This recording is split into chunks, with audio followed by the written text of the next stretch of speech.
Good afternoon, zookeepers. Today we're on Planet Zoo, and I know it's not a Thursday, but I really wanted to show off what I've been making, and I already have an enclosure ready for Thursday's video anyways. And this time I'm making an enclosure for the Caiman. I love Caiman, they're such a cool creature, and I was trying to make like a small indoor building for them, and also a pond in there with an underwater viewing area.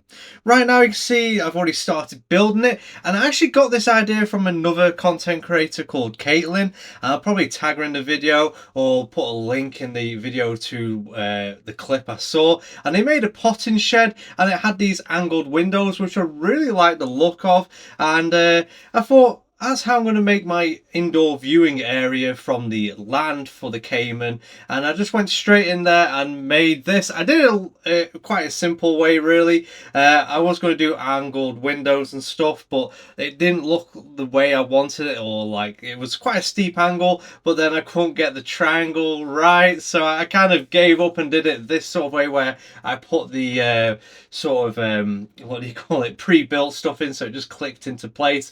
And I do like the way it turned out, and then I just made it my own, like kind of own beams for it to make it thicken out a little bit, and I really did like the way it turned out.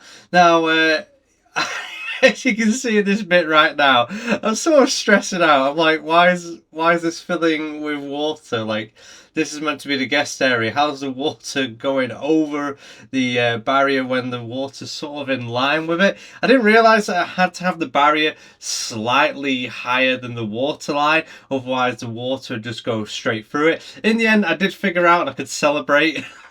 It was really annoying me though, as you could probably, like, it's a bit harder to tell with me speeding it up, but I was getting kind of frustrated. But in the end I got there, so I managed to start doing the underground bit. I did it as like two separate buildings in a way, just to make it easier, and I know the beams aren't centerized, but I wasn't too bothered by that. I do like it being a little rough and cut, so it's not perfect in every way.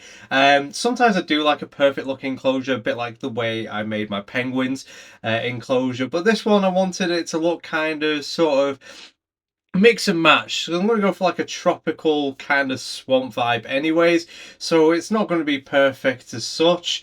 And yeah, this is still in the underground bit. I'm just trying to make the path sort of blend in a little bit. I do use this brighter wood, so it looks a little neater rather than having floating concrete. And then this bit here again is not even anyways, but again I'm not that bothered. I kind of make it work. It looks kind of like funky. It doesn't make it look like it's just completely like building blocked in, and that I've actually sort of like mixed and mashed it. And yeah, it was really fun to make this underground bit. And I see like an opportunity there where I've made this little ledge, so I put a little Caiman statue on that bit there as well. And it was just a really nice, easy build. This, like, it didn't take too much time to make. I wasn't, other than the water bit, I wasn't stressing out too much. It was just a nice, relaxing, easy, simple housing build.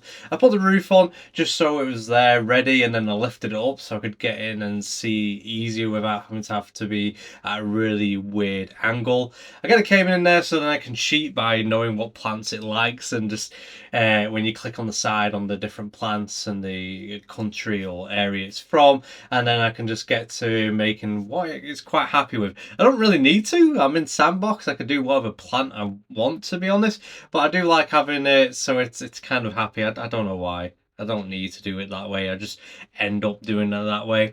But at the back, I made it like very jungly, because I know it's not really going to be walking around into there. I'm not going to lose them in the plant matter. At the front where the glass is, I just use leaf litter. Like, it kind of just adds like a texture to it. Like, you know, you could have bark on the floor, but you know, it just adds something different to it. So it's not just, jeez, choking to death here. So it's not just different like levels of like dirt. It just has something interesting to it. So all these different leaves on there. So it's, like I said, a bit like fake bark, as it were. And then I add a few water sprinkles, just like, I know it's enrichment for them meant to use it, but I really like the way, like the little feature as it just looks like it's splashing in. So as well, I use all the really heavily planted background. Originally I was going to do like the drawing painting kind of thing, but then I was like, no, that looks way better. And as you can see, I was going to place the I've forgotten the name of it right now, basically the dock that they can rest on, but I was like, it is a bit too big. And then I was like, oh, I can just make my own. And I really like the way it looks, having it either side. A little bit later when I go and do the lights to it, I do add heat, well, fake heat lights over it, so red lighting, just to add that sort of effect to it. And as you can see, I kind of miss it out. I used the mist effect on there, accidentally doing it way too big than I should have picked. But hey ho, it's now in there, lost forever. Like they're only little, if you don't play the game, they're like these little tiny little things that you add in, and they're kind of hidden in the plant matter. If I was to now get rid of that mist, I would have to find it, get rid of all my plants. So I was like, it looks good still. I just have to not look behind the building where it's just pouring out through the back, as you can see right there as I'm putting these beams in. I have added it to workshop if you want to add it, so you will have to get rid of the plants if you don't like the mist effect, or use a smaller mist effect. Something I probably will do in the future will correct that issue, but right now it's not really bothering me because I'm going to end up putting plants behind there just to try and sort of hide the back of the building a little bit, so it's not going to be too much of a problem for me anyways. Like, I'm not going to be looking at there really. I'm going to be, if I'm looking at these creatures, I'm going to be inside the enclosure.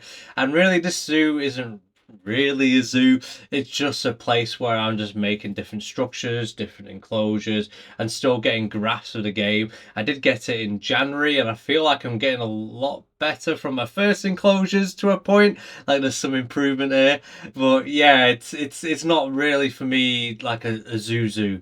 I started doing the franchise, but I was told make the enclosures really simple at first, don't go into loads of detail, make your money up, and then delete your zoo, or not delete the zoo, but delete everything in the zoo, and then rebuild those enclosures with the greater amount of money that you have.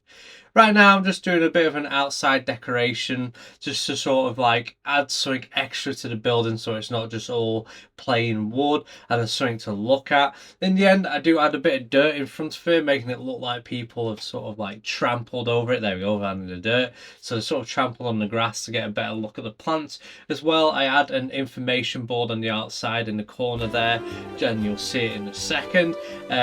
Just so it looks like people walked over to it, had a look at the information.